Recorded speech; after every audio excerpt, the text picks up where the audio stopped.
What's going on, workforce? Brian and Chris here, and today we're actually going to dive into a little bit of spoiler talk. We're going to go a little bit longer of an intro just in case this autoplayed. I don't want to risk ruining any expectation of the story so far. Now, I am only level 83.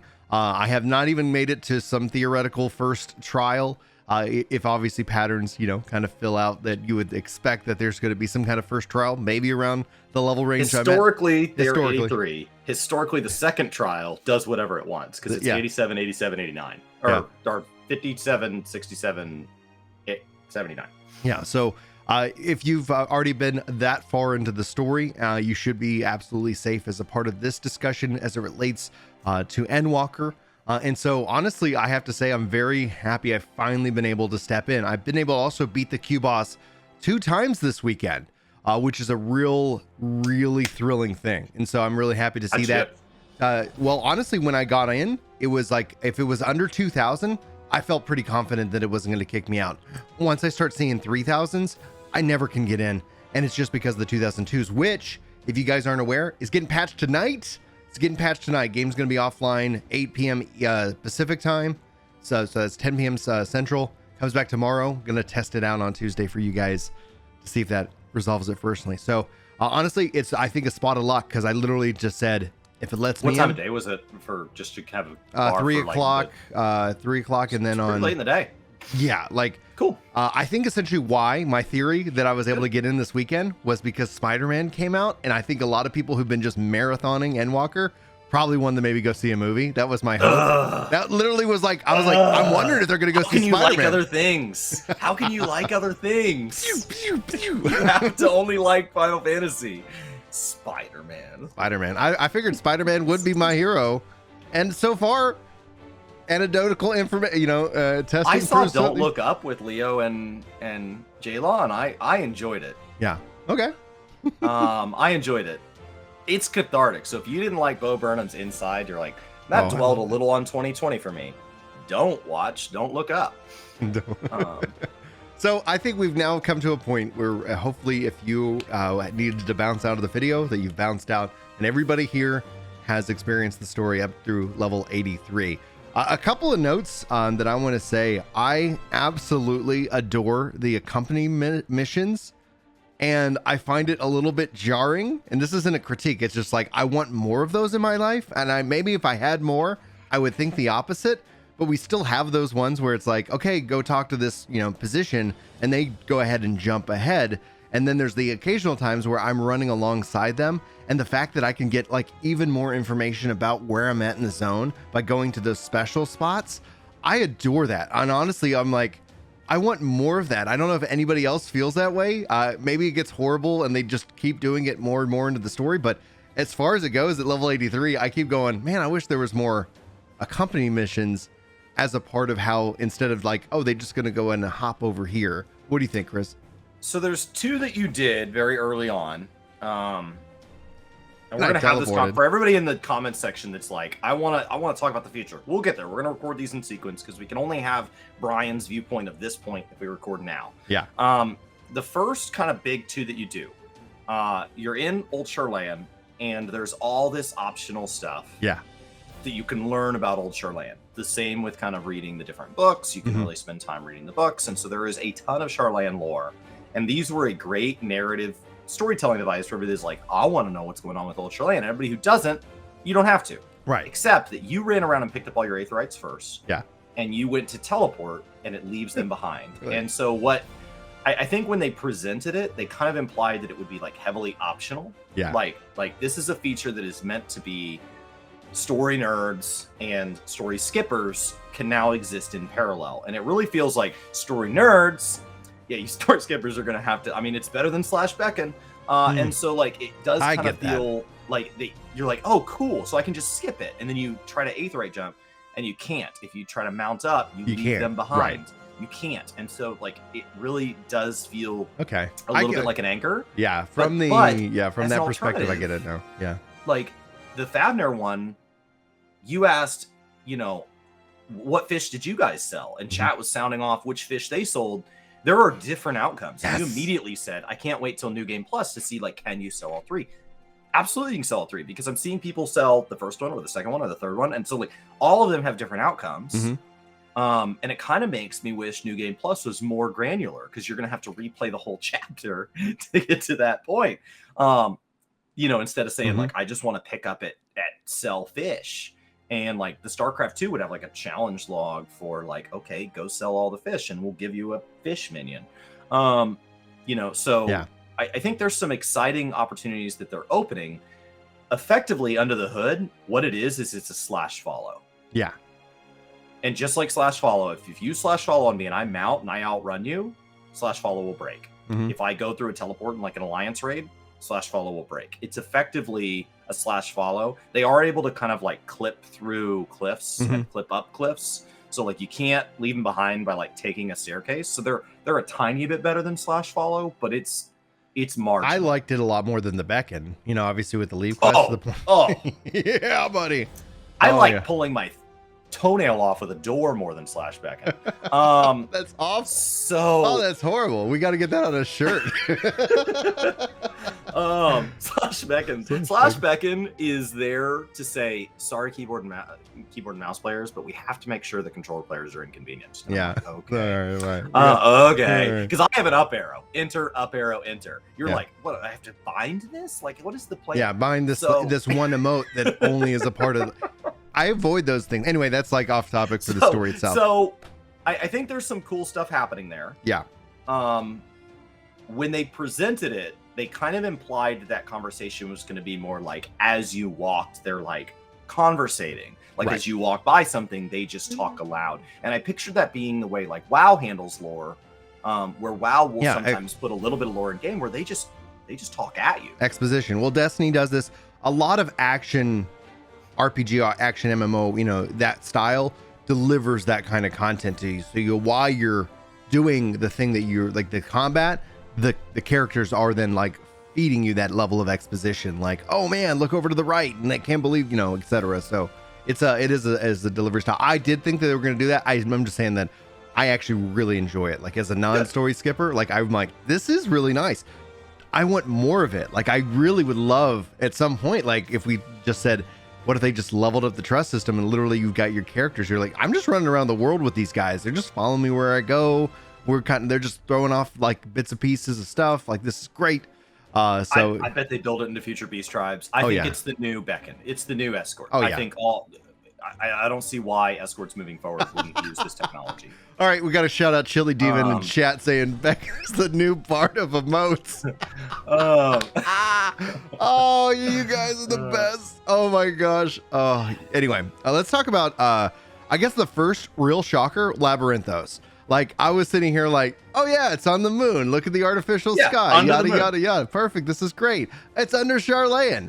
I was like, that is awesome. He said it was under Charlatan. I was like, I don't remember that. I was convinced. I was like, yeah, it's the city under the moon. I get it. The moon is not habitable, so they built it on it because he said it was underground. Yeah. And I was like, yeah, it's under the moon. I got it. Got it.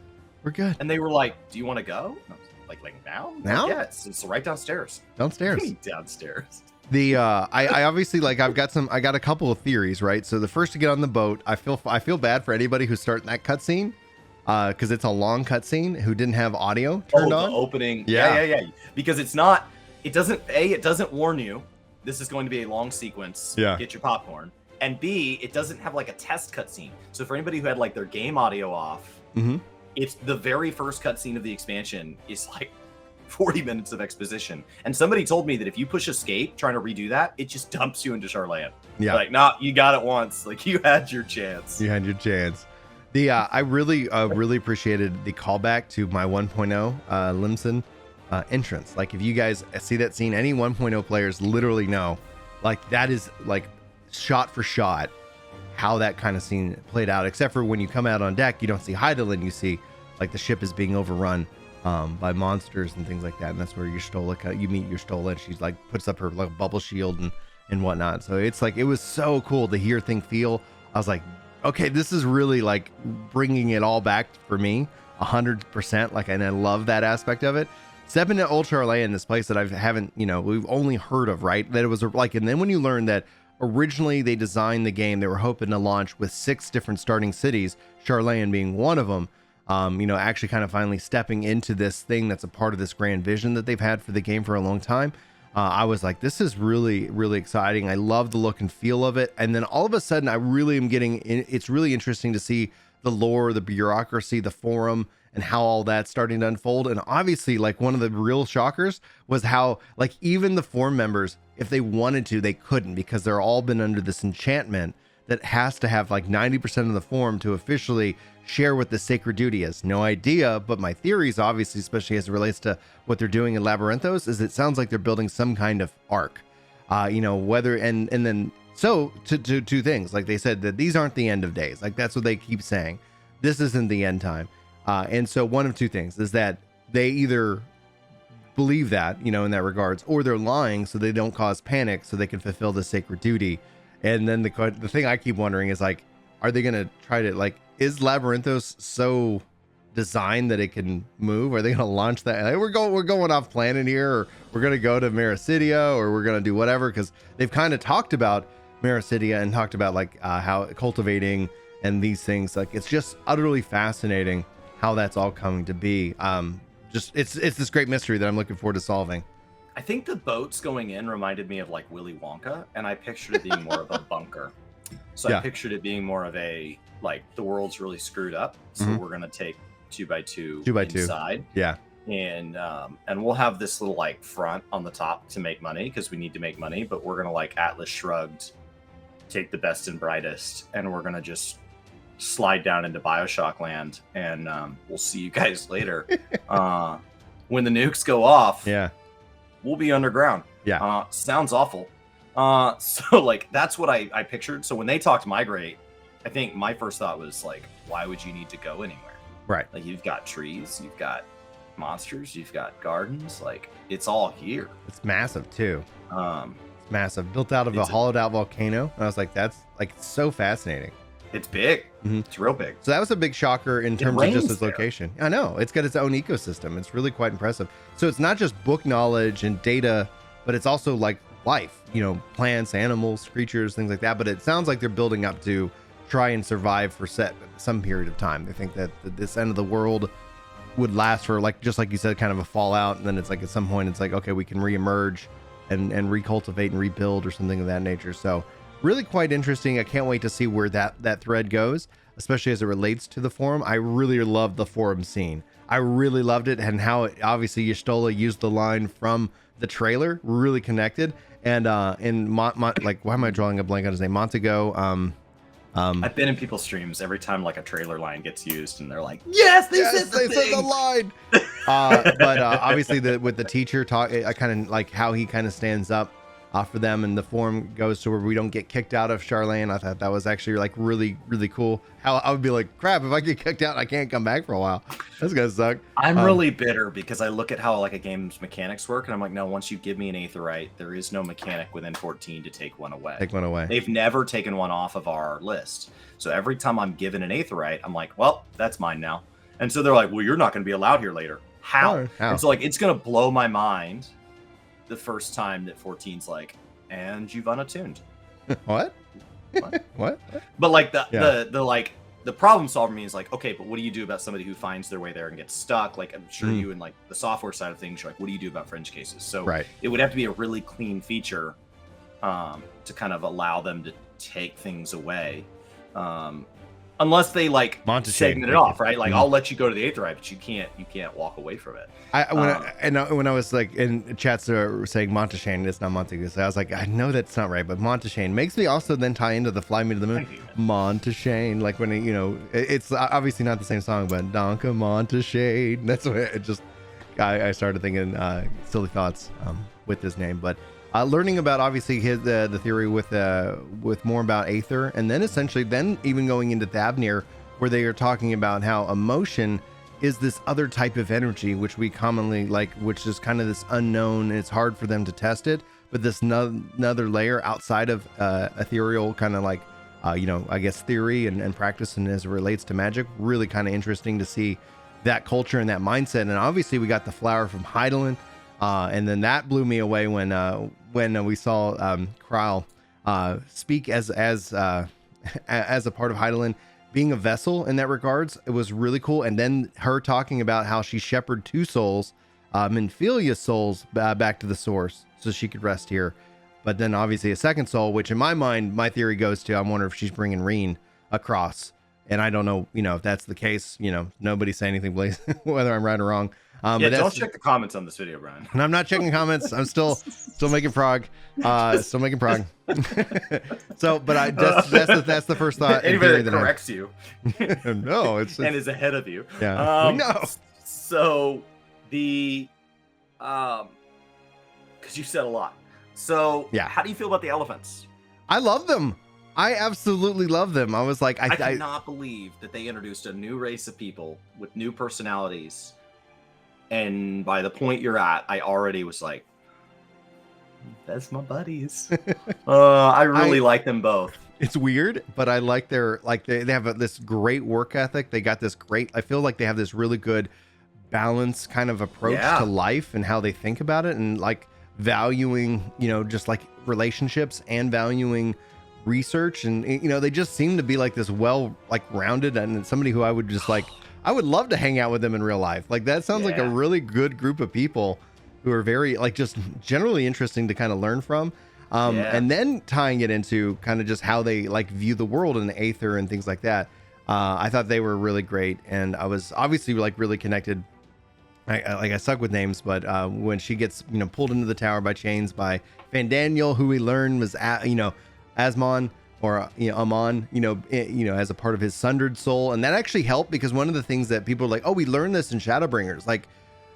People Endwalkers help me understand what a Sundered Ascian is and how that kind of functions versus an unsundered more than Shadowbringers did. I think it was introduced, but sometimes you just got to keep hearing things a couple of times before it really clicks in my mind. And so all of a sudden I was like, oh, so you have the 3 unsundered and there are no more. Now, but for a Sundered Ascian, their soul got returned to the live stream. They kind of got reborn, and so they were part of, Amon in this case for Fandaniel, and then he was re-infused with his prior memories when he took the seat of back the seat of Fandaniel, and then all of a sudden it's like, but he never still felt like Fandaniel. He just was like, oh, I have these memories of this past Ascian, and here we go. Yeah, when you had not yet started story. And I thought back to the questions I had going into this expansion. One of the ones I had was the difference between Sundered and Unsundered, and the question did not come from Endwalker MSQ, but you reference why that question continues to linger. It actually came from, I redid the Summoner questline for fear that it would reset. So I played back through it leading up to Endwalker, and the Summoner questline referenced, you see these references to Aether, and you see these references to Ascians, and there's a lot of big lore, as opposed to the warriors I'm gonna unga bunga a big behemoth, and it's good, there's a big bad thing and it's scaring this kid and I gotta go slay it with an axe, and that doesn't really have large world ramifications. That's not scalable. And the Summoner thing's oh really, because we're gonna talk about the meaning of life and those who shape it. That's deeper. And so I did have questions about kind of the Sundered versus Unsundered going into Endwalker. And so what you're talking about is just the continuation of those very same questions. Ian, I don't really understand how Summoner, how the Ascian, how Sundering, because previously I kind of thought of it as fractured souls and then these greater beings, but it does kind of create this question of are there half steps where memories, a Sundered person has the memories from a previous life that feels like an advantage over just a regular unsundered person? I don't know that advantage is the right word. It feels like a distinction because I don't know that he's saying it was amazing. I think he's just no, I just got this handed to me. But it does feel, I mean, can you imagine if you just woke up one morning and had distinct memories, every bit as much as spending time with your kids of somebody's life from the 1700s? Can you just you just woke up and had that? Well, you got to think of just how traumatic that could be for some people in that regards, because all of a sudden it's who am I? In that you start questioning your existence and what it is, and that's the question that I wonder with Fandaniel. Is he really a nihilist, or is he just feigning nihilism? For some kind of thing. And so then the theory I have absolutely running right now is that with Heidelin, and with the fact that these towers, I finished the Tower Zot, took out its heart. Has a human, has a limb in there as a part of the core, which was like, that's an interesting bit. I'm wondering if that comes back later, or if that's just a creepy thing about the tower. It's creepy out. I don't know. Just make it weird. Yeah. Do we need it? No, I don't know. It's weird. Make it weird though. But along that line with Hydaelyn is that, you know, either that the towers are drawing more aether for something, I would assume some kind of grand summoning, or that they want to draw and weaken Hydaelyn as much as humanly possible to do one of two things: to destroy her, the source, and thus obviously all the reflections, or to have her like institute her own rejoining in that regards. Like, okay, I've gotten to a point so weak I can no longer maintain these other ones, and has to reabsorb them just to like maintain the source, because if the source just gets destroyed, I would assume the others get destroyed. Those are my current running theories. No idea if that's like anywhere where we're going with it, so maybe I'll find out more soon enough. But then we kind of, after Zot going and dealing more with Venat, who I adore, and it was so I talked to Chris after the fact on Friday, and how y'all were apparently having a fun time with me going, like, when we met Valine, or like, I stuck with names, the boy who's representing of the sand trap. Yeah, and I'm definitely like, Sand Trap. I was like, that's the guy, that's the sand trap. 100% not. Well, like, he kind of is. Okay.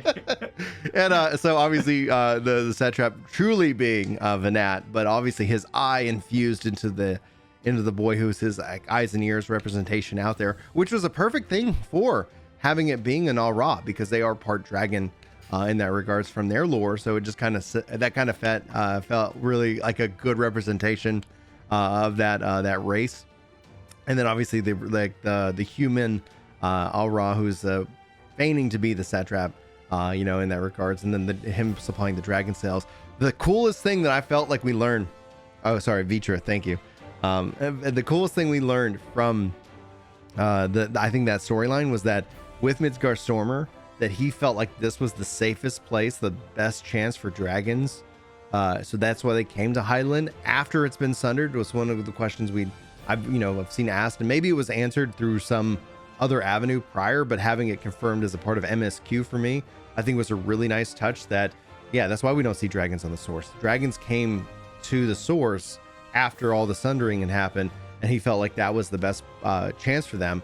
So I thought that was kind of a really cool piece of it, and to see Vitra in this regards, to see like that relationship that she's got with Man, or he's got with Man through this, and then how he didn't get involved with his brother's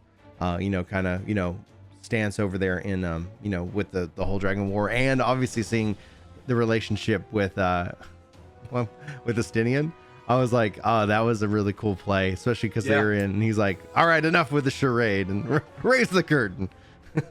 I think a lot of it is that there's been a diverse amount of voice acting, and it's been across a lot of people. And so, like, the scale and depth of the voice acting, A, it makes it really jarring when it's not there, I will admit that. But B, like, I think it's really emotionally, like, it just draws you in. Yeah. I assume that's why I care for the elephants, is that they got voices. Yeah. Like, and it doesn't always feel like secondary characters do. And I don't feel like it wasn't even like, it felt like they got voices pretty early on. And so it kind of made me wish that they would move to a policy where somebody's first time on screen, they always get a voice, because I noticed sometimes that you did what I did, where like you're saying something a certain way and then they say it and you're like, oh, that's right. And like, I wish first time you're going to give me somebody's name, first time you're going to give me somebody's voice, why don't you start me off? And then that way, when I'm reading, I can hear their voice. Because otherwise, like, there's this jarring, like, I read the book and saw the movie moment, where like you read 5 scenes and then they talk and you're like, who are you? Who is this person? And so I think it helps kind of put like accents and inflection and imply like a sense of region to an area, to just give us that voices up front, because I think it really shapes Thavnair. It makes Rook's like lore video from the Media Tour feel really special, but then is like, wow, and we have so much more, because now we have NPCs to Thavnair, and that, like, the people really do shape an area. 100%. So super cool. So you're at 83. So you've done some Thavnair, you've done some Labyrinthos, and I stepped finally into Garlemald, and this is what you'll experience in So for what you look at, and when you kind of get caught up from because like Chris is going to be kind of going through what I did this weekend, talking about it. So if you guys want to join him, I know we're like 20 minutes into this, 22 minutes later. But if you guys are watching this and you want to go get more involved in this conversation, if you finish the whole story, Chris is going to be experiencing what we're talking about here. Garlemald was a very impactful piece. There's been a couple emotional times. Anytime I've kind of got with Heidelin, I get choked up. Okay. I think that it was really like interesting. I think there's essentially like you can kind of see a couple of emotions, like namely with what you've seen up to this point before we get into Garlemald, of excitement, elation, joy, mystery, in that regards. Getting into Garlemald, like it's a dark story. It is very, very like sick and sad and bereft of hope. And so there's these real conflictions between our side, which I think is representing hope and joy, and what we run in with Garlands. And I think that plays out in a couple ways. You have the lady in the green dress and that whole story. Essentially, like when you look at like, just like nationalism, and when you look at some of these like core aspects taken into like an extreme, like a massive amount of distrust. We are savages, like just the language that the Garlands have viewed us with, despite what we would define as their atrocities, like just trying to put the boots on the other foot here, like looking at them and all of a sudden it's like their homeland's been destroyed. The majority of their people turned into these zombified monsters, or they got tempered. And the more that you stay tempered, the more that you get twisted. So you see your family going to try and kill, they're trying to kill you now, to the point where then all of a sudden they're turning into these monsters in pursuit of this, tempered mindset. And beyond that, I just think about, especially when we look at, I'm going to call him Jules, and his relationship with his family, and how he was getting angry at us saying, we have a cure for tempering. We can cure them. And the fact that he had to put his family down.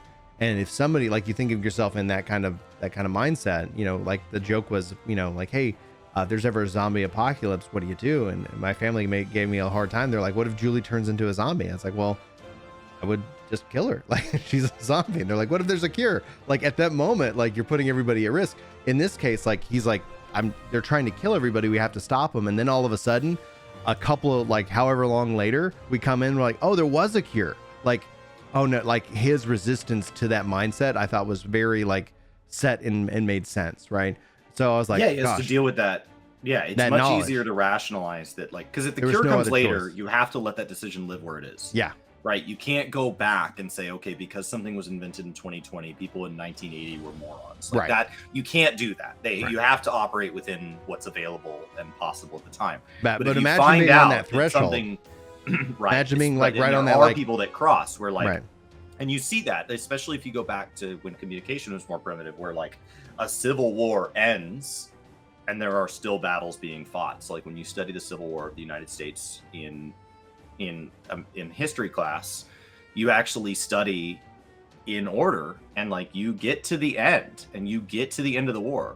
And then there's another chapter of battles that still take place. And people are like, oh, are those just people who don't accept it? No, they didn't know. Like there's still commanders doing their job in places like Texas, fighting it out, and the game's over. But it doesn't, like, it still plays out, and there's still human loss, and there's still absolute like tragedy that strikes people that feels avoidable if only they had all of the information that was possible at the time. Yeah. So I think that's really hard. I do think Fabner, where you're at, you've already laughed at like Estinian's blood being drawn. You've already gone through the pain of like Fandaniel coming in and like literally, bastardizing their religion and like making this twisted version of their god. Yeah. And like plague on their land. And so like you've had these emotional highs and lows that's just like sick to your stomach to like just having a good laugh. And Garlemald, where you're at, like it's just dark and dank. Like there's no joy there. It's just well, and then as they learn tragedy. that the 10th isn't coming, as they learn, like it's like Garlemald is done, and then essentially that like they've been trying to hold on to some hope, and that hope has caused them to be stubborn. That hope, and then the language of years of these are savages, right? Imagine like, why would the savages come and save us? They're savages. They're here to destroy How us. would they even save us? How? They shouldn't have the skill set or the intellect, right?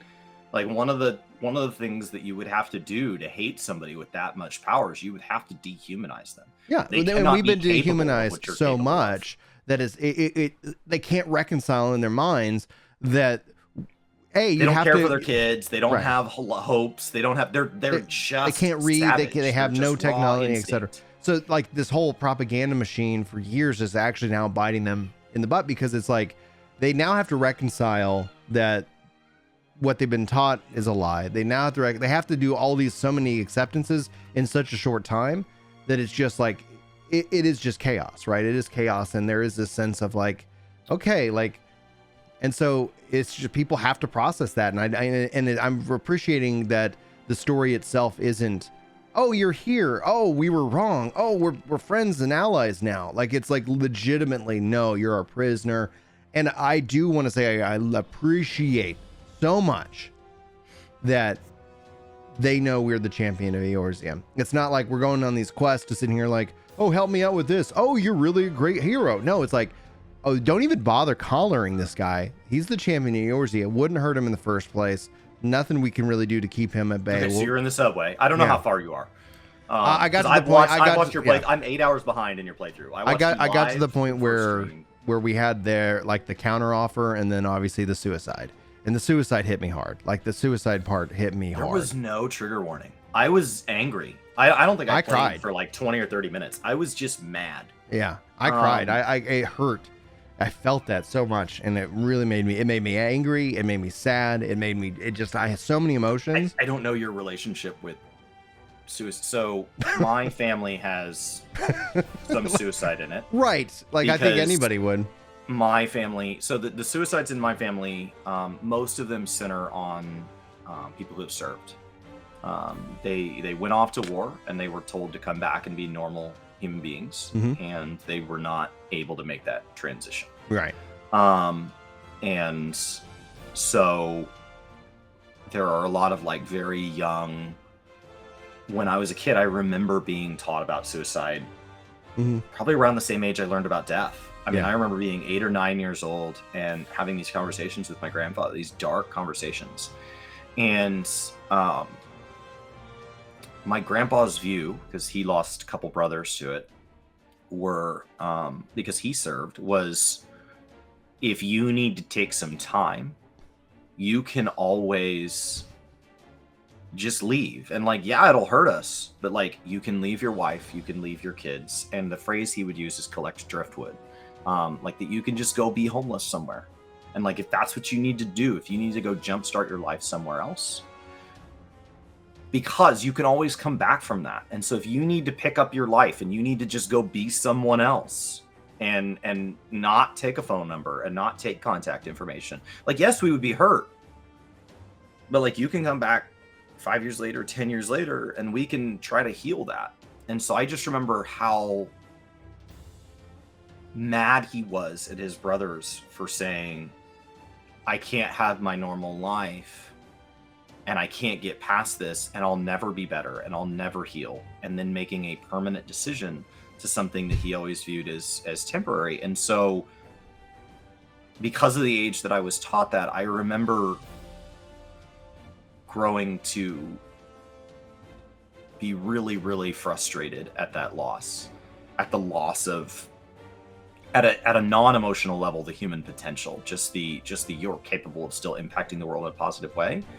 But at the emotional level, at taking away an opportunity, not just from you, from your entire family. And I just remember, like, it's a grief, but like, it just makes me mad.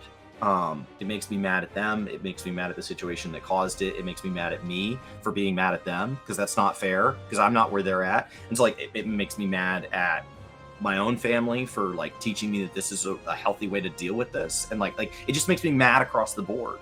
And so like, for that all to just drop in,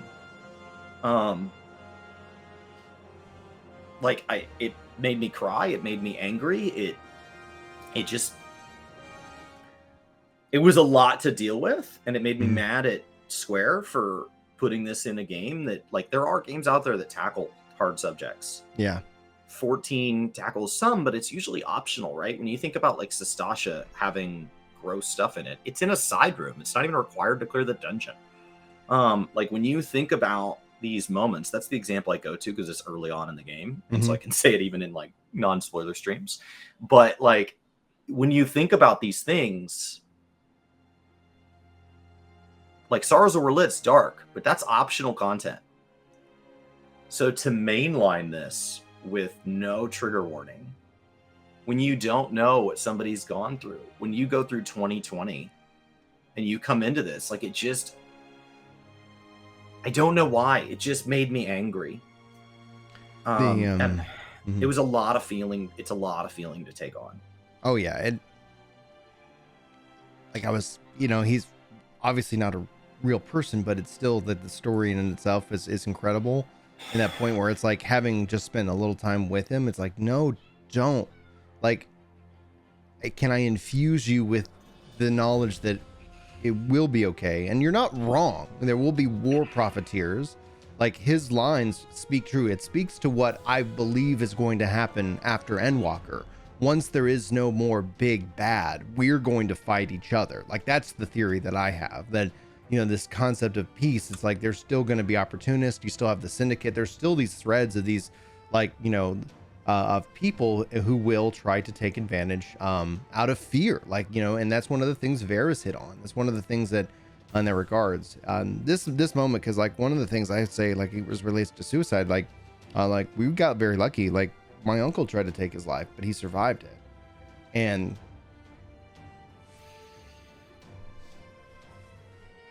to this day, like I know how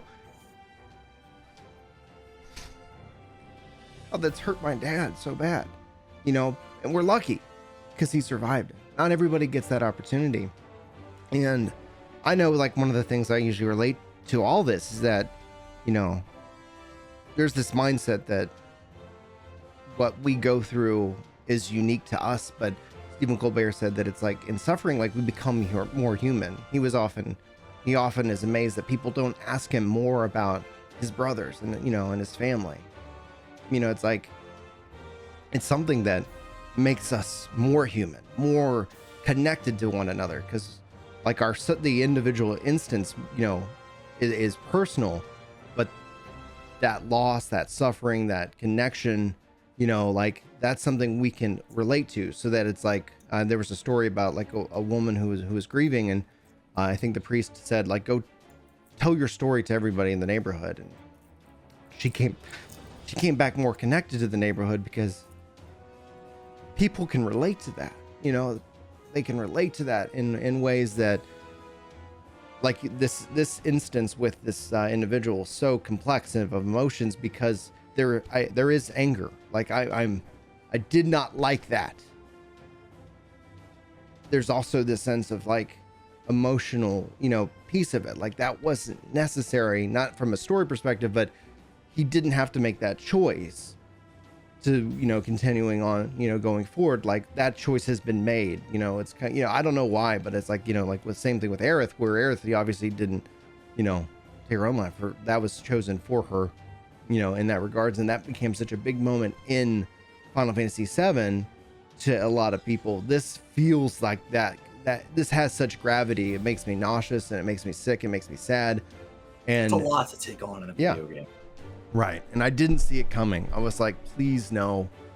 And the way that, I mean, outside of the emotion side of it, the way that it was shot, the way that the cutscenes were staged, genius editing. Like that had that. I mean, I went back to every time I've lost anybody. I've lost friends to sudden things, overdoses, car wrecks. Drunk driving. You know, you and I lost a shared friend that you know, 4 or 5 years ago to something sudden, and like that is easier for me to get through grieving wise because it's just the gap, it's just the sadness. This specifically takes on the, like, I have a view of reality, and if it can't be the view that I want it to be, then it's not the reality I want to be a part of. The reality I want to be in. And then, like, I had a friend my freshman year of college take his life because of that. because his college experience was not going to be what he thought his family needed it to be, or he needed it to be, or I don't know. I don't get to ask him. Something wasn't going his way. And I don't know how deep and dark it went because I don't get to ask him. There just was one day he was there and he said he needed some time and he went back to his dorm room and I didn't hear from him for a day or two and didn't think anything of it. And then he was gone. And so, like, I think, you know, maybe in Garlemald there's nobody left to mourn this guy, and it's not like that. But I think the reason I get mad is because he's not giving a chance to ask follow-up questions. It's not, you know, I would like to diagnose myself with basically cancer and I'm going to give myself 18 months to live. Does anybody, like, I'm going to go have these last experiences and I've decided as a logical outcome that I don't want to be around 5 years from now, and that's my plan. And I'm going to make sure that I don't leave an impact. I think the other reason I get mad is because, like, when my uncles have taken their life, like, it's like him. It's messy. And I don't mean like physically messy. I mean like the whole, like, you just drag your crap through everybody else's life. Mm-hmm. And so, like, I think I was just mad at him. And, like, it's amazing that Square Enix can make me care about a random character so freaking fast because he's new. Like, right? I'm a story skipper through Heaven's Word and Stormblood. He's new. But I think he's new. In terms so, like, of, like, I don't we've know who heard he of these characters. And I was immediately mad at him. I immediately am like, does he not have a wife? Does he not have kids? Does he not have people he served with? Like, there's nobody that gets any value to their life because of him. Mm-hmm. Now, I do want to, Satter Logoth says, reminder that from a Japanese game, this is kind of how their military leaders used to respond to being defeated. Culturally heavy influences the narrative. And historically, yeah, I can understand that aspect. It's across the board, though. Right. It's across the board. People who lose in war, suicide's not an uncommon. No. Well, hopefully you guys, I know that was turned into a very heavy topic, but if you guys are struggling out there, you know, you can always, please reach out to a friend, a family. My Discord's always open. I always want to, you know, make sure that, you know, especially the last 2 years, we know that it's been rough. One of the things, the goal that we have in terms of content, what we feel kind of, you know, is just to help kind of make fun videos and great conversations. And so that's the goal. Obviously, this video is dealing on a lot of heavy subjects, so you're not alone. There is always hope, and hopefully you can take that from the story of the great grand company in this regards, what our mission is in this game. So that's something to kind of look at and relate, and just see that if you are in that space, you know, like that's one viewpoint, but there's a lot of others, and one of those is that. That's why I think for me, the tragedy's so lost, and especially when it comes to Alice and Alphino and that relationship, like, they're excited. Let's go get with this guy. You know, like, we can show him we are true and honest, and we mean that. And, you know, and that's exactly what, you know, and so reach out to a friend, a family, call somebody if you're, you know, obviously in a dark spot, and it would be understandable. Like, these last 2 years have been awful, you know, everybody's been dealing it with their different ways. So, and that's where I left off. I did one quest after that in terms of just bouncing around, and it looked like your last stream was short, and I didn't know if that was just time. It was, well, like so I'm gonna start. So there's a 4.5 hour stream in front of me, and then there's a 2 hour and 47 minute. And I was like, wow, 2 hours and 47 minutes. I would think that he would just like hold off for another day if that's all he could play. But I know that after that, I was like, I want to be done. So I just want to be after done. that, the best thing happened. I'm sitting here, like, legit, like, I'm sitting here just. I'm live, right? Like, I'm sitting here just, how do I'm sick. I want to stop. I want to be done. Mikey runs up. Hey, Dad, let's do a puzzle. So you'll see that as a part of that. Like, legitimately, I'm like, okay, let me finish this quest. And then I just went down and played with the kids. Like, how we went, and then we went Christmas light looking. Like, legitimately, I was like, all right, you know, I'm so thankful for my family in that regards. They're all out there playing dinosaurs outside the door. And they got a bunch of dinosaurs from their grandparents already. So it's like, got lots of dinosaurs that I'm stepping There's on. no wrong way to grieve. Like, just get through it your way, right? Like, there are multiple stages, but like, I heavily focus on the anger part for that particular type of loss. Yeah. And but like there's no wrong way to get through it. So I think that's great. Right. I kept playing because I was like, well, what I would normally do if I had a big loss is I would drop into something like an MMO, something I could just go put my time in. Yeah. It's just escapism just takes over. I just need to be somewhere else for a time. But the place I want to be is Eorzea. And so that's the other reason I was like, you took my place. You took where am I supposed to go? Yeah. That's so far where I'm at, man. I'm right there with you. And so I'm looking forward to continuing on. I'm just like, gosh, I just feel like it's probably going to get a little bit worse before it gets better. There's still like a lot of looming problems. I really 7 levels worth of looming problems. 7 levels of them of the looming. But it was good to go play with the kids after that, that moment, and kind of just get to spend time with them and do some holiday stuff. And that was the other thing. I was like, okay, 81 kind of sucked. All right. 82 kind of okay. This is getting all right, guys. Like where's the dip? How low is this thing gonna ride? There's lots of questions. I'm just waiting to see. So, right. That's where I'm at so far. When are you playing more? I'm hoping I got to do some work stuff, and then it might be tomorrow. Tomorrow might be the day that I do a full big stream. I know tomorrow night with the patch that's happening tonight should help relieve some of that. So tomorrow, what time? It would be 8:30. Kind of a good start. Okay, update me, guys, because I'm gonna be live doing through all this. My plans to go through all this.